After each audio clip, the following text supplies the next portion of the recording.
I just think the focus right now in the culture is very, very top heavy with, I call this the gender identity industry, because it's identity medicine, that's what it is, right? So it's an industry that's forming around identity. And I think that most of the culture is in a swirl around the gender and the identity part of that equation. And what's lacking really in a big, big way is the industry part of that.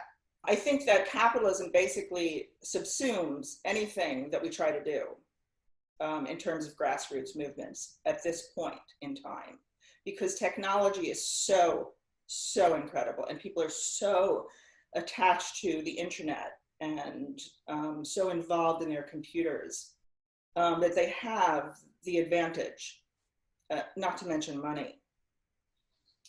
But during the AIDS crisis, a lot of gays came out and the medical industrial complex became involved in this community, small community, because of men were getting sick, gay men were getting sick in the population, right? So the medical industrial complex comes right into this grassroots movement before it's even like really fully formed, right? And starts sort of functioning alongside of them. Now, when AIDS starts to get under control in the United States, suddenly these LGB, which were then LGB NGOs, non-governmental organizations here in the United States. Tim Gill left his software corporation. He's a billionaire philanthropist, also, was involved in computer softwares and technology. He left his company to start, one of the largest LGBT NGOs, what has become LGBT NGOs in the United States. And Jon Stryker, who was in the banking industry, also heir to a multi-million-dollar medical corporation, leaves his banking career and comes and starts Arcus Foundation, which is globally driving the gender identity industry. And he forms this LGBT NGO, Arcus Foundation, which he funds through his medical corporation stock. And these two, build up a very, very powerful network, LGB and, T NGOs. The T is added, TQI was added around, I think, 2005. All the LGB NGOs started to add the T, the I, and the Q to the umbrella. Now, what we're looking at here, what I see, what I perceive, they've added this, the T, Q, and I, to extend identity medicine. AIDS is not paying off anymore. The medical industrial complex is already involved in these corporate identities, what they've formed, LGB, as corporate identities. It's just same-sex attraction. LGB, that banner, is really a corporate entity now. But you can't really get more identities out of a sexually dimorphic species. You've got the L, the G, and the B, and you've got heterosexuals. What are you going to do now if you want to expand your market? Because LGB entered the marketplace and it became a juggernaut. I mean, in 2015, it was worth 9.9 something billion dollars, the LGB market. Now it's worth $3.6 trillion in 5 years.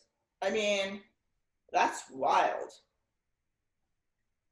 So in order to do this, in order to add these other identities, you have to have dis-embodiment, right? And they're deconstructing sex within the law. They're replacing sex in the law with gender identity.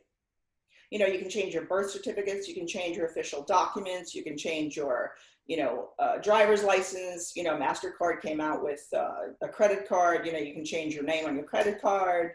Whatever, it's sex that they're after. It's not gender per se. I mean, every generation before us really has had a movement of young people, rebelling against strict gender stereotypes.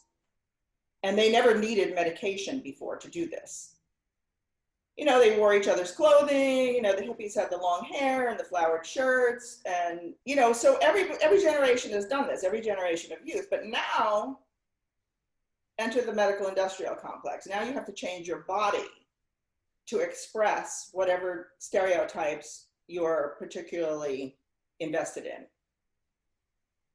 In your writing, you talk about the shift from exploiting women's bodies to colonizing women's bodies. Can you talk a little bit about that in relation to autogynephilia? Yes. Okay, so exploiting women's sex for labor under capitalism, free labor, that's exploitation. Prostitution, pornography, that's exploitation. Exploiting women's biology for sexual gratification of men and for profit. The transgender identity, the gender identity industry really goes one further in that they're trying to break the boundary between male and female. Okay, so once you do that, now your sex, as in your genetic code and your DNA, is actually up for grabs. It's not just sexual expression or your sex as in terms of, what makes you male and female, not just your genitalia. Yeah, and I appreciate also the distinction that you make between plastic surgery and denying biological sex, right? You make the distinction that plastic surgery doesn't attack what makes us fundamentally human, whereas transgenderism does exactly that. The purpose, as you put it, is to dilute the truth that we are a dimorphic species, to erase that truth, and to make it so that people are not rooted in their sexed bodies. You talk about dismembering as well, which makes so much sense and is so strange. The kind of the world that I was really in was female health and all of these mantras like be yourself and love your body, and then at the same time the very liberal birth world that I was entrenched in was also saying, oh no, but affirm everyone who hates their body too. Right? It was just it's so strange, and now I can only it's so weird. It's so weird. Such a disconnect. This is the real nut here. This is the real core of this issue is autogynephilia. It's a paraphilia of adult men, and definitely being underplayed in this issue. The man who is really the behind the apparatus here, his ideology. His name is Martine Rothblatt. And he considers himself a transsexual and a transhumanist. He's trained in law. He's been the owner of a massive biopharmaceutical corporation. He's involved in technology. He invented Sirius Radio. He has been involved in the Human Genome Project. He has a farm for xenotransplantation, animal organs transplanted into humans, 3D printing of organs, company. There's so many things that this guy has done, but he's also trained as a lawyer. And in the 90s, he drafted the first legal document, along with several other autogynephilic lawyers, the first legal document to take gender identity, dis-embodiment into the law, to give it legal structure.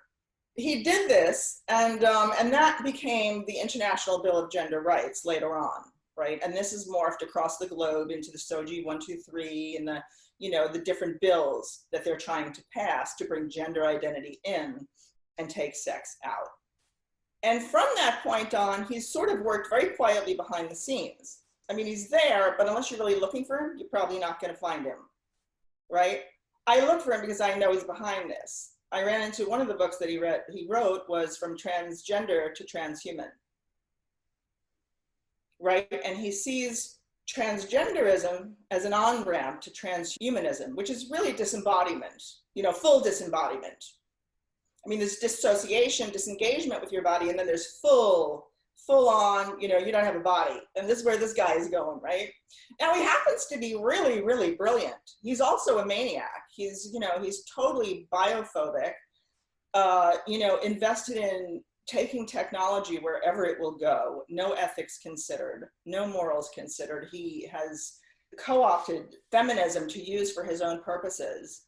And you can read this in the book, From Transgender to Transhuman. He also is involved in the technological future of birth, reproduction, gene splicing or genes unzipped, which is about your genetic coding. And all this is happening along the same time. Here he is, he's involved in the Human Genome Project, and up and coming is the CRISPR technology that's developing, right? That's like really changing your genetic code, your DNA. I mean, they have the ability to do this now, and they're perfecting it, and they're getting really far along in terms of this, right? So there's Martine Rothblatt at the very, very seat of this movement, and he's got this paraphilia. Now, a paraphilia, the paraphilia of autogynephilia is a fetish, is not, you're obsessed and compulsively sexually attracted to an object, right? And it often escalates through your life. And autogynephilia, in this paraphilia specifically, the object is female biology. So here's Martine Rothblatt. He has this paraphilia with women as the object, their biology. And he has all this power and he has all this money, and you can see how this evolves from like cross-dressing for sexual gratification to actually invading women's biology, like the interior of their biology, taking technology to the point where you have colonized reproduction with tech, right? And then you have another autogynephile, Jennifer Pritzker, who was in the army, in the armed forces. I wrote a whole article in the Federalist, and I had to publish on the right. I'm not of the right at all. I've always been left all my life, but I've had to publish on the right because the left won't publish any of this, my research. So I published in the Federalist a whole article about the Pritzker family. They're a billionaire family in America. They're worth like 29 billion. And they're massively, massively invested in the medical industrial complex at so many levels, I couldn't even describe it, but I do mention most of them in the article. And it's the whole family, but Jennifer Pritzker himself, who decided in his 60s, after being married and having children, that he was actually a woman. So here's this man who's very, very rich, and of course he hangs out with all these other really, really rich people, who sort of engineer society to their liking. He's involved with other philanthropists. And he decides he's a woman. So one day he shows up in dress and pearls, as if this is what makes a person a woman. I mean, it's just so insane. And then he starts funding the hell out of this issue. He starts culturally driving the gender identity agenda through our cultural institutions, our medical institutions. And so everything you've just said is incredibly powerful and incredibly clarifying.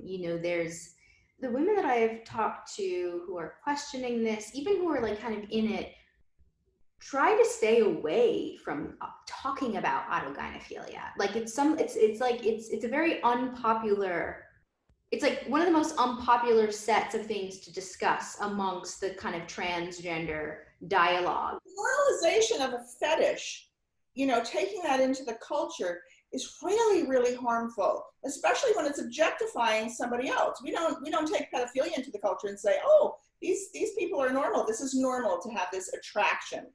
As long as they don't act on it, they're not really hurting anybody. Well, that's a lot of crap, because, if I know you're a pedophile, but you're not acting on that, I know you're a pedophile because you're telling me that. And if you're telling me that for a reason, which is that you need validation for that, which really makes me a participant in your sexual proclivities, right? Now, with this fetish, which is being normalized in the culture, not just through, everything that I just spoke about, but, within corporate culture, this is being normalized. I just wrote a blog post about Goldman Sachs, how they're having these training meetings in their corporations for people to embrace transsexualism. Embrace men, basically men, that are coming in that are dressing it like, women, dressing like women, you know what I mean? Culturally accepted women's garb, they're actually cultivating this environment for these men to do this. They're having meetings saying, hey, if you're transsexual, transgender is really just a rebranding. It's a corporate rebranding, to make transgenderism cool for people, because, it's really hard to sell a fetish. It's the same thing. It's the same thing. It's a disembodiment, an objectification. And we are normalizing this. And this is like the real danger here, because we're just taking this right into, it's right in the market now. Everybody's selling it. Everybody's buying it. They're selling it to school children. You can be boys or girls. They're telling you in your classrooms now, and their sexual education curriculums are being changed. This is why nobody can speak about, womanhood and women's biology, because it's all being changed. Now, in the corporate level, they're telling people, you have to use specific pronouns, or guess what? We're not telling you this yet, but you're going to be out of a job, just like journalists are out of a job, professors are being out of a job, doulas are being put out of a job. This is really getting terrifying. I mean, I'm terrified on the daily. That's why I write, because I would be consumed with terror if I didn't actually resist what I'm seeing. So that's why I pump out as much information as I possibly can. I'm terrified. People call me brave, heroic. Oh, you're doing this, you're doing no. I'm terrified. I'm absolutely blind terror every single day. Yeah, introducing this into the cultural, into the corporate culture is really, really frightening. It's really, really frightening to me, because you're appropriating female biology, and this is okay. Not only that, but you're telling people that, this is their sexual proclivity. Why don't you keep it in your bedroom?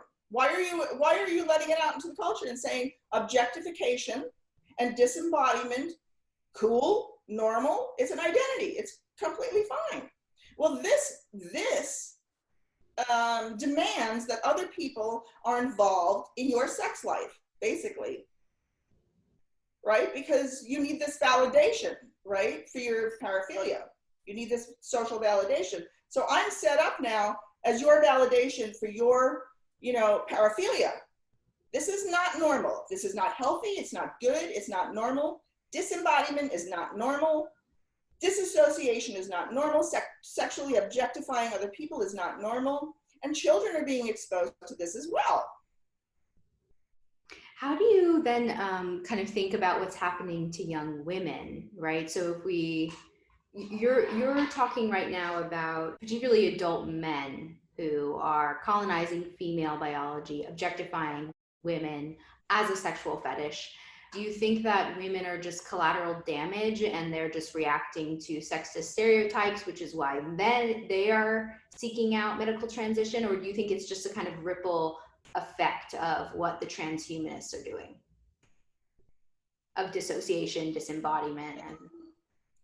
Well, I think that young women are particularly vulnerable to their images, as they're growing up and going through puberty, because of the culture that they live in, which is hyper sexualized and already sexually objectifies females all over the place. I mean, I walk down the street in New York City and I go past Victoria's Secret and there's a woman in her underwear, in her lingerie. Normal. If I go to the deli, what's in the magazines, on the cover of the magazines is 1950s porn, completely normalized, right? So what's taken the place of those pictures that are now being normalized in the culture are violent porn that degrades and humiliates women, which is available to young boys, at the flip of a button on their cell phones. Right? And this is impacting young women's lives, girls' lives, in high school and in middle school, because boys are acting on this. This is their sexual education. And there's like billboards of completely naked women in Times Square, 50-foot billboards, with their legs closed, of course. But, it's the sexual objectification of women is already completely normal and saturated in the culture. So women, wow, this is a lot for a young woman to take in when her body, starts to change, and women, young women act this out on their bodies. you know, with cutting, with dieting, with anorexia, you know, with all these body issues, right? You know, here comes an agenda that tells you, or a movement, you know, it's a human right for you to just lob off your breasts and identify as a man, as a male. I mean, this is crazy. This is way crazy, you know, and I'm not afraid to say so. It's insanity.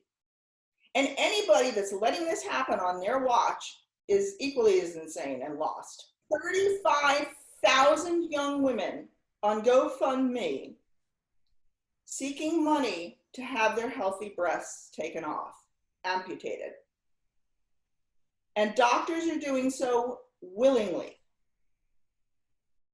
You know, this hasn't been, you know, saturated in the culture for more than like, you know, 10 years, right? It's probably less. And now we have non-binary surgeries. A couple of doctors in California now that are doing non-binary surgeries where they'll invert a man's scrotum into a cavity that they've drilled into his body so that he can have what is, you know, a hole for penetration. I don't know. Mm-hmm. While leaving his penis intact. This is now called non-binary surgery. This is macabre. This is, you know, this is crazy that we've gotten to this point. It's like we're really in a death spiral. I think, you know, transgenderism is like emblematic of us, you know, just being in a death spiral because there's really nothing else for, you know, the corporatists to colonize. They've already eaten like most of the globe. You know, we don't have any clean water. We don't have any clean air. What's left? We killed off many of the species. Children's you know, bodies. The rest of them are living what we're living with, you know, bad water, bad air, you know, bad food, full of chemicals. You know, where do you go? You know, there's nothing left to colonize except us. Literally us. And what we are is a sexually dimorphic species. So you got to get in there into our genetic coding and, you know, yeah, woo. It's crazy. You know, I have a question for you about hypno-sissy porn. I recently spoke to a woman whose husband got addicted to this hypno-sissy porn and then became physically abusive and did transition and lives his life thinking he's a woman. It hadn't occurred to me that straight men are being targeted with this ideology through hypnotic porn. I mean, I had no idea this was a thing. And so, you know, I think I'm mostly, you know, in my days talking about the impact this is having on women and girls and the erosion of our sex-based rights and things like that. But, you know, who is pulling the strings with the hypno-sissy porn? Like who is, you know, because my understanding of hypno-sissy porn is that it starts off relatively normal meaning like standard, degrading, disgusting porn. And so a man watching it doesn't always seek it out knowing what it is. And so trans rights activists will say, oh no, it's just him finding himself, herself, and, you know, it's just aligned with who she truly is. But there have been a number of men who have contacted me since I released that interview with the ex-wife of this man, saying that they got into it not knowing what it was about, had never considered the idea that they might be trapped in the wrong bodies, and how this porn has destroyed their lives. I do know that, you know, everything that we know about pornography is that people develop a saturation point with it, so that they need more and more stimulation, you know, and the pornography companies are really just, they're hurting, man. They're hurting for more, you know, more horrible things that they can do to women, you know, basically, and children. I mean, so it's just, you know, it's just constant, it's a constant amping up. So men are just, you know, exposed to more and more aberrant things, you know, through pornography industry. I mean, it's whopping. That industry is just whopping big. And also, it's not just in pornography that it's being cultivated, that it's normal. I mean, on a recent Sports Illustrated cover, you know, which is, you know, typical like heterosexist, or yeah, heterosexist basically magazine, you know, with barely clad women. on the cover. Well, they recently had a man who, I guess he thinks he's a woman, or he's pretending to be a woman. But, you know, he had all the, you know, the long hair and the makeup and the, you know, the little bikini, you know, the fake breasts. And, you know, this is being advertised to men. You have Bruce Jenner, who's a major, massive sports star, you know, on the cover of Vanity Fair in his little, you know, what do you call those things? Bodice or I don't even fucking know. Like the yeah, a bodice or a corset or corset. I think it's a corset. oh maybe. gosh, yeah, the red shiny one. How could I forget? You know, so it's being normalized right out in mainstream media. You got this guy, what's that show? Transparent. Oh, you know, where the yes. you know, middle-aged, comes out to his family and all the gyrations that the families go on around this, you know, all the reactions that they have to it. And this is like a major series on mainstream TV. Oh, geez, where did they get it from? It's right in their face. It's all in their face. And so is everything that I'm saying about this industry is all right there. It's just that people aren't looking for it. Do you know what I'm saying? They're looking at what they're being told and they're not doing any critical thinking because it's just sort of because people are busy, they're tired, they're not activists, they don't care, they've got other things to care about, they've got children, they've got 2 jobs. You know, I mean, this is just some little fad that the kids are going through or that's, you know, but it's getting really intense now and people are starting to notice. So this is really good. I mean, when Goldman Sachs is selling you a human rights movement, honey, if you believe this, I mean, I got a bridge I want to sell you. You know? I mean, all the corporations are massively invested in this. Corporations don't massively invest in real human rights movements. You know, human rights movements come up against those entities, right? It's just, it boggles my mind that people just don't ask any critical questions at all. At what point in your research did you realize how big this was? Like, when did it first start coming up for you in your life? When did you start hearing whispers of it? How did this really kind of like all come together for you? You know, Janice Raymond, a radical feminist, wrote The Transsexual Empire in the 70s. I didn't get to it until the 80s. When, you know, early 80s when I started to become very aware of feminism. So I wasn't completely oblivious to this idea. I was involved with an environmental organization, Deep Green Resistance. And one of the founders asked me, because I was living in New York City, you know, hey, you know, would you try and find us some platforms to speak, some venues? Because we're getting deplatformed everywhere. They were one of the first, you know, real human rights and environmental rights movements to be completely blacklisted over this issue because they acknowledged biological reality. They actually had some trans individuals or people identifying as trans within the organization and men, and they wanted to be included in the women's caucus. And the women were like, no, we'll help you build your own caucus if you'd like, but you can't be part of ours because you're men. And so they left the organization and they went along, and everywhere they tried to speak about the environment, they were blacklisted. These people would show up, you know, young people, basically with blue hair and bones in their nose, you know, screaming, you know, trans women are women, and defacing their materials at their, you know, events, and screaming through the whole thing so that nobody could hear anything that they had to say. And so I thought, you know, here I am in New York City. This is a big city. There's a lot, you know, there's a lot of difference, you know, coming up against each other in this city.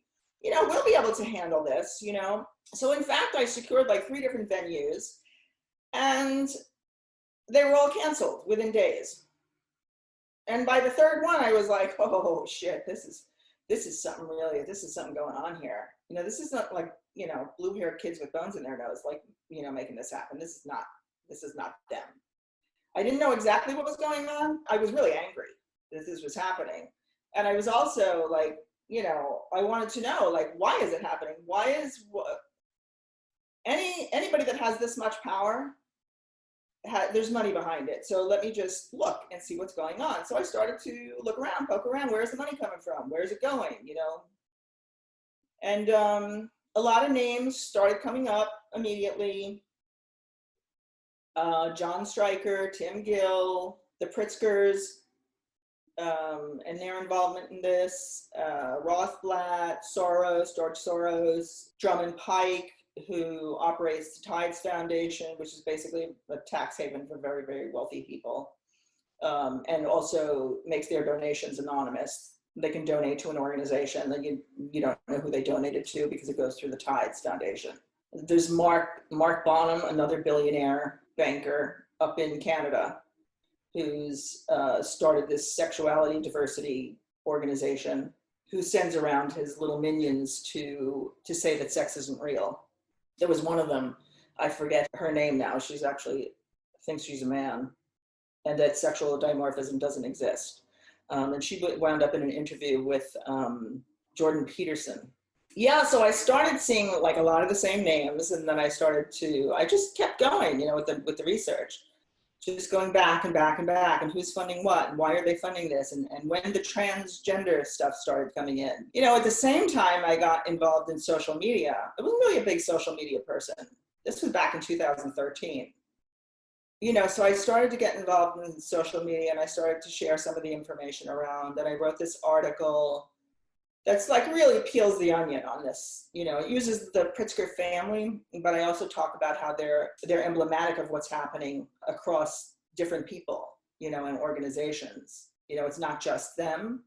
These billionaires are funding our cultural and medical and educational institutions to bring gender identity in, right? Arcus has specifically said that. Jon Stryker of Arcus Foundation has come straight out and said that basically if you don't adhere to gender identity ideology, you get no money, And basically, there's a lot of threat involved in this. There's a lot of authoritarianism involved in this. North Carolina is a good example of what's happening to anybody who won't get on board with the gender identity industry's narrative. And Arcus Foundation has made it very clear, if you don't get on board with us, and they fund millions of dollars to all sorts of cultural organizations and institutions. If you don't get on board with this ideology, you're going to be left, in the dust. And North Carolina is a prime example of that. 50 corporations, very top heavy with tech corporations, got on board and signed an amicus brief that basically said, in a nice way, in a nice professional business kind of way, that if you don't get on board with this, we are going to ruin you. We're going to pull our money out of your state, which was like trillions of dollars of money. We're going to pull that out of your state and you're going to be financially irrelevant. And Obama threatened to pull federal money out of the schools if they didn't get on board with the gender neutral bathrooms, which was basically illegal, but he did it anyway. But they stand as an example to what these corporations will do to you if you don't get on board with this ideology of disembodiment. Can you speak to how it's affected your professional life and social circles? Have you kind of always been around women and men of a similar viewpoint? Or, you mentioned that the right publishers and publications of the right are the only ones who will publish your work these days, and how strange that is, for you having always, been a part of the left. Can you speak to that? I have my own business, which is one of the reasons I do what I do, write about this. I'm just very, very forthcoming about what I find, is because they can't really touch me because I have my own business. I'm not involved with academia at all. I'm an autodidact, so I have no relationship to universities or institutions or any of that. I haven't gotten much pushback. I mean, I probably get pushback on the articles that I write and that I put out there on different platforms beyond my own, but I never pay any attention to that. I just put out the information. I don't really get involved in a whole lot of arguments anymore either. Initially I did, to try and make points, but I really find this is like a corporate cult, and I mean that very, very literally. And the market and the technology that drives this information is really the cult leader. Since like 2014, when Laverne Cox was on the cover of Time magazine, it's been nonstop 24/7 propaganda about this issue, bringing in little kids and their stories, very Hallmark card narrative kind of stories about families, overcoming this, thing within their families and the poor children. The propaganda has been relentless. I didn't really get like a lot of pushback because they have no way to touch me really, really don't have any close family near me. I didn't have a job out in the world. I had my own business. So they really, they can't really touch me. What can they do besides censor me? And that's pretty much why I developed my own platform, because, they're censoring everybody. And also because I didn't want to continue to publish just on the right. Uncommon Ground Media is it's a new media platform that's left. And they've published several of my articles and have been very, very good about covering this issue. They're great news media. I'm very, very well positioned. I'm not married. I don't have any children. I have my own business. So I'm really, really well positioned to get information out there. So, and I realized that very, very quickly on because, it's been censorious from the beginning. Like I said, a lot of people can't do what I do because they have families, because they have children. I know somebody in the UK that had to move her whole family because of the things that they do. They go after you, they dox you, they go after your livelihood, they contact you on the phone. This issue is too important for people to be silent. It's too important. I mean, and we're all under the gun. This is massive, massive corporatism. They're also framing things in a way, they're reversing what's actually true, not just that men can be women, which is obviously insane. But they're calling this, like within corporate speak, is diversity and inclusion. This is about, diversifying our employee pool and including everybody, right? But like, for instance, men are taking spots for women, spots that are to give women a leg up in society so that they're out there, in the culture, helping form it, but they're actually men. It's not really about diversity and inclusion. It's about being homogeneous. You have to have these thoughts. You have to be able to speak like this. You can't go out of the lines, and this is being institutionalized. This is all corporatism, expanding markets, colonizing. I find that there's such a resistance about agency. Like when I suggest that we as women are making very few choices in the world, or that these children are not free agents over their decisions to kind of take puberty blockers. Like there's a lot of pushback around the idea that we are being groomed and used as pawns and products in this whole corporatism. I wonder how much of this is ego on the part of the parents who are affirming all of this, or the friend who has a trans friend who wouldn't dare question their motives. What is your response to that? I think there's many, many more parents that have nowhere to go and are finding other outlets of support. Because this is, the whole institutions and the medical institution and the media and everybody has been, controlled by this constant propaganda. I think that, parents have no place to go. So they start to create their own support groups. Some of them have, more success than others. But if you take your child to a psychiatrist because suddenly they decide they have this alter personality and involves taking cross-sex hormones and, they want to have surgery and stuff, and you take them to a psychiatrist and the psychiatrist thinks you're the one with the problem. And the school thinks you're the one with the problem, and your general practitioner says, yeah, here are the puberty blockers, give them to your new alternately sexed child. Whoa, that's a lot of crazy pressure. And like, what do you do, right? And everywhere you turn, this information is all like, you're the crazy one. So parents have been like really gaslit, I mean, my heart goes out to them. I mean, my heart absolutely breaks for them. I mean, it's horrible, obviously, that the children are getting caught up in this, and they're the ones that are having their bodies, mutilated, really, for this. But the parents, I mean, can you imagine just watching your child go through this? And I mean, there are children out there, young kids, 15, 16-year-old girls that have gone and had their breasts removed, without their parents' permission, or started cross-sex hormones without their parents' permission, or are now developing facial hair and their voices are changing and they're going to be sterile. And, those things can't be changed around when they get a clue. Right. It's horrible. It's horrible. Do you think this is a depopulation attempt? I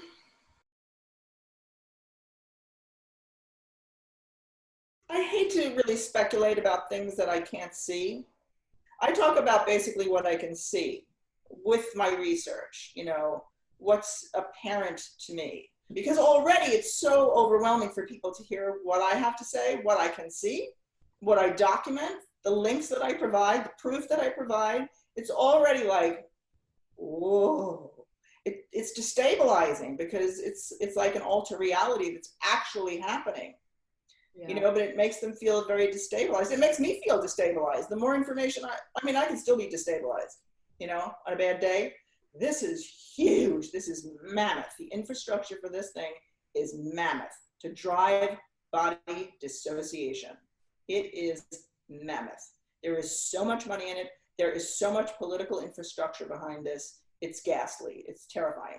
So yeah, to bring even more of that in and to say, oh, it's related to this and related to that. If I can't see it, I don't go there,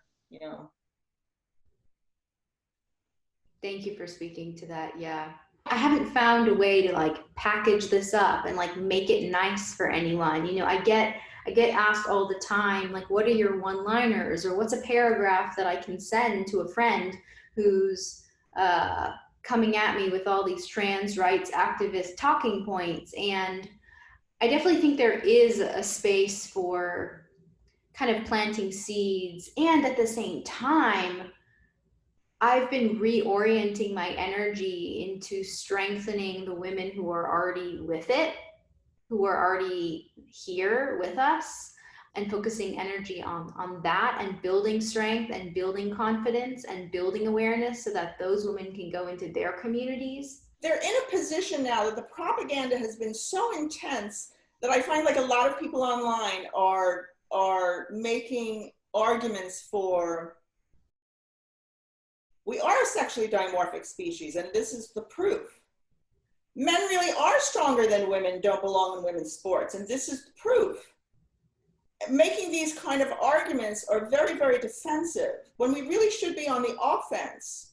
This is corporatism. This is corporate culture driving this. And here is the proof. My blog post will give you all of the proof that you need, that this is corporatism. This is how it rolls. This is how it was rolled out. This is who's earning money off of it.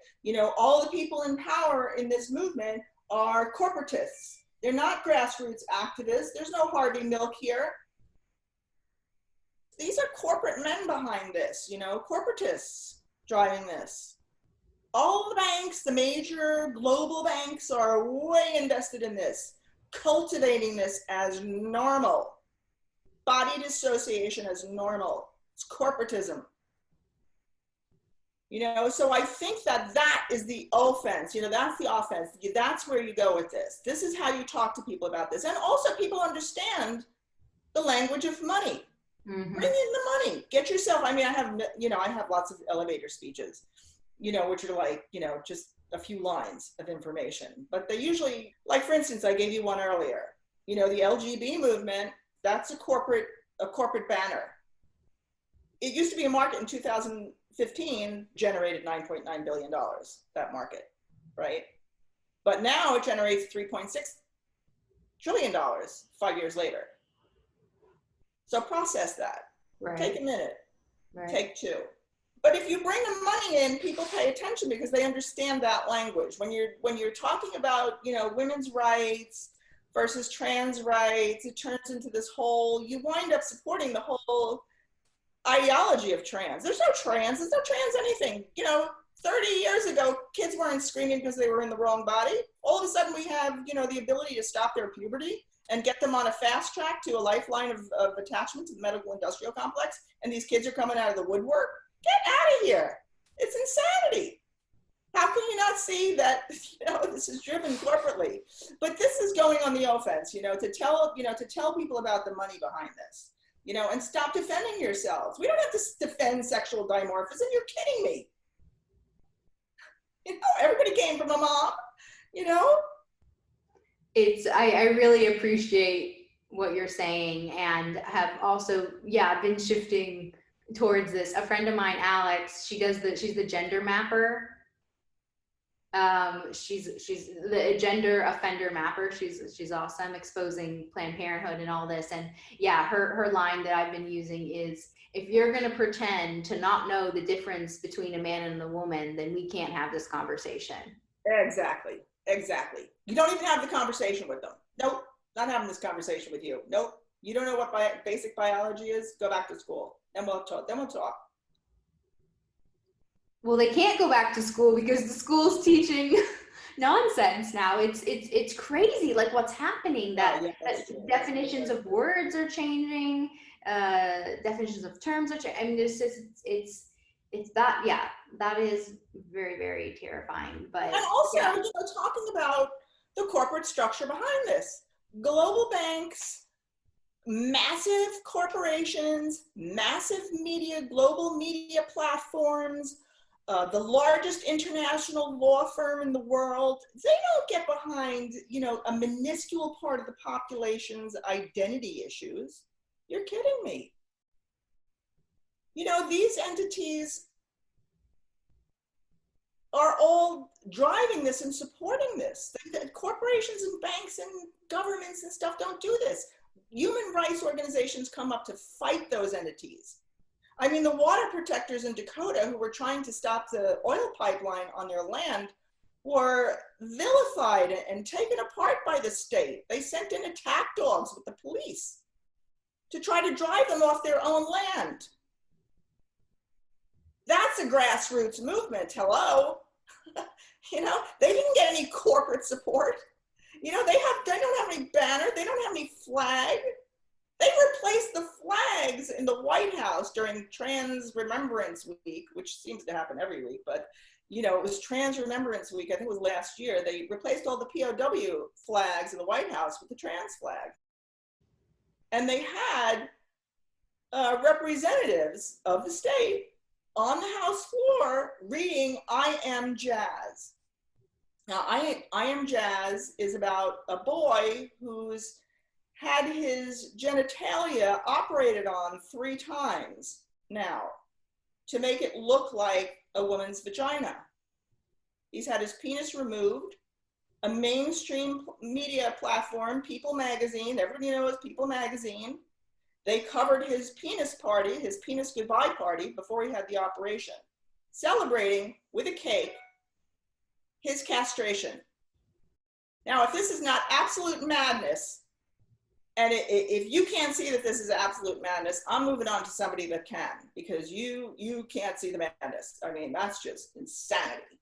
We've lost the thread here of our humanity in this. We really, really have. That's a horrible, horrible thing. Yeah, I forgot about the cake. I forgot, I used to watch I Am Jazz on TLC before I had kind of come out of my indoctrination, but I'm really curious how women or men snap out of this kind of mind control, because I was in this. I was in it. I was indoctrinated through my birth doula training. It is, as you say, it is everywhere. And once you see it, you cannot unsee it. And it is, I get messages from women all the time that they have had to stop watching TV. They can't go anywhere. They can't talk to anyone without it coming up. It has permeated everything. And I was, I think, a really good target for this ideology to be a kind of foot soldier. I was like an empathetic young woman wanting to like do good in the world, and people are telling me that this is how you do good. This is how you be good. This is how you open your circles. And it's just, as you said, it's absolutely absurd. And we really need to Yeah, I agree. Focus energy on being on the offense and moving on to women and men who are in this fight with us.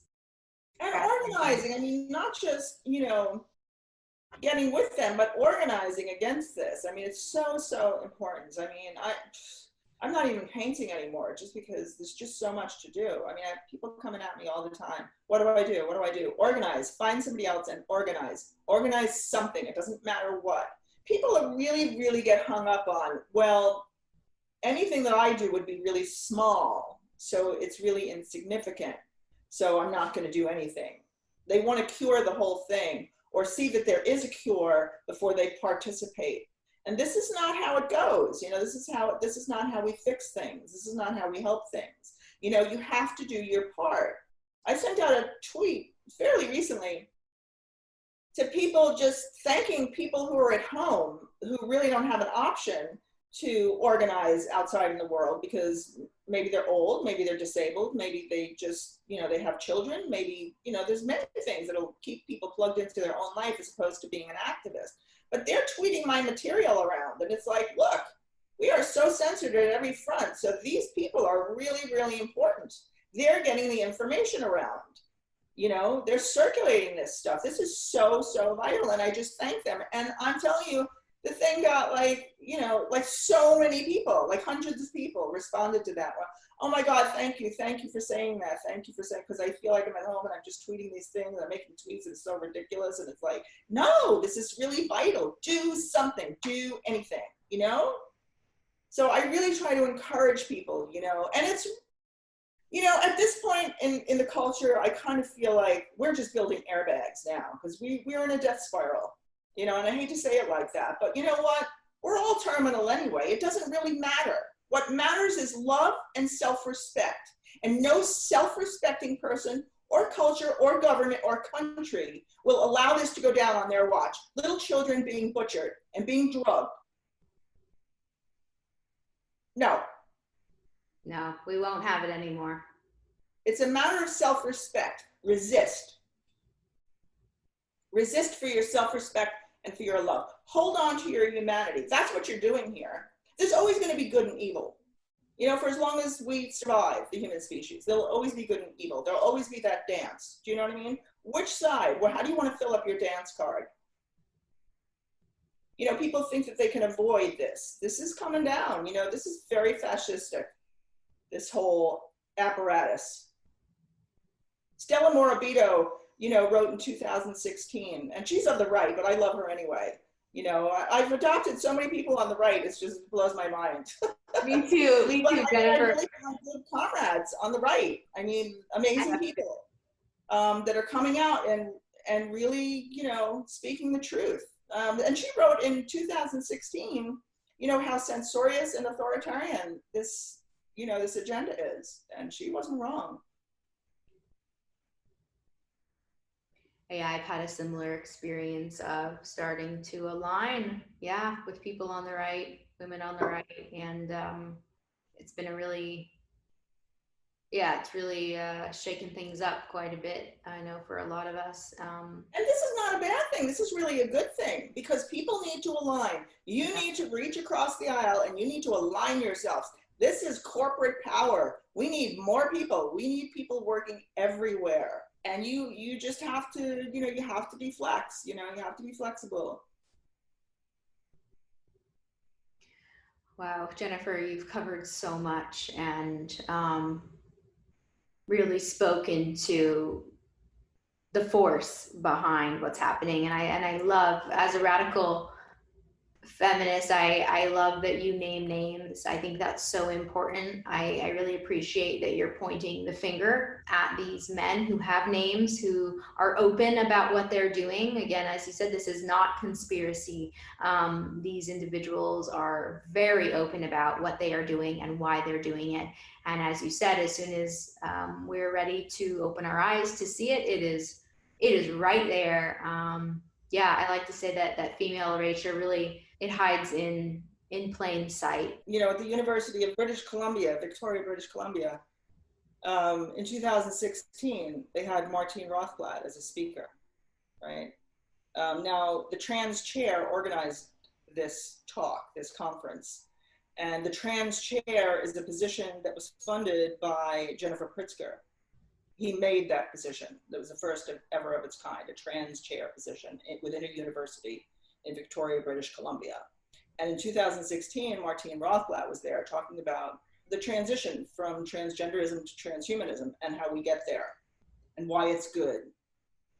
And nobody in the audience gave it an ounce of critical thought. They were all, because he's brilliant, he's also very charismatic. He's very warm, sort of presenting, easy, you know? And he talked about how it's important for transhumanists, tech transhumanists, to adopt the strategy of tech transgenders, like building an organization like WPATH, World Professional Association of Transgender Health.